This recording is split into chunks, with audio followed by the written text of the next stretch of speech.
Doug Ford les appelle des héros. The frontline healthcare heroes to the everyday heroes. Les préposés aux bénéficiaires dans les foyers de soins de longue durée sont au front de la pandémie depuis 1 an. Malgré une prime Covid de quelques dollars, beaucoup vivent encore dans une extrême précarité. Une vingtaine de dollars par heure, parfois moins, ce n'est pas assez pour vivre dans des villes comme Ottawa ou Toronto, et certains n'ont pas reçu leur prime avant cette année, dit-elle. À la mi-décembre, le docteur Jeff Turnbull a raconté à la commission d'enquête sur les foyers de soins de longue durée comment une éclosion de Covid-19 est survenue dans un refuge pour femmes à Ottawa.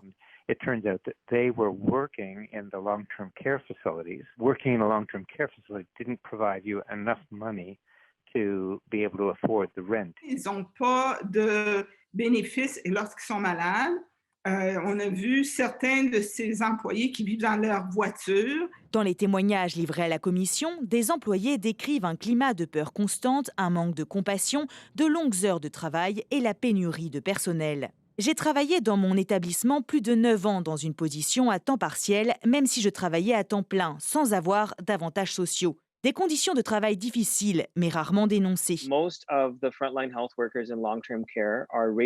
La plupart de ces travailleurs sont des femmes racialisées, mères célibataires et nouvelles arrivantes, dit ce médecin. Certains travailleurs ont été menacés et ont dû signer des accords avec leur direction pour dire qu'ils ne parleraient pas publiquement des conditions à l'intérieur de ces foyers, dit-elle.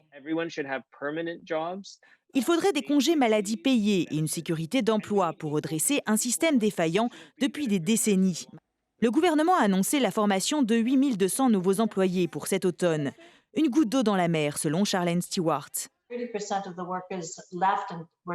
Après la première vague, déjà 30% de nos membres avaient quitté la profession. À l'approche du budget ontarien, le syndicat demande au gouvernement un salaire minimum de 25 $ de l'heure pour les préposés aux bénéficiaires. Il ne s'agit pas seulement d'appeler ces gens des héros, mais de leur donner une vie décente. Ici Camille Feyreisen, Radio-Canada, Toronto.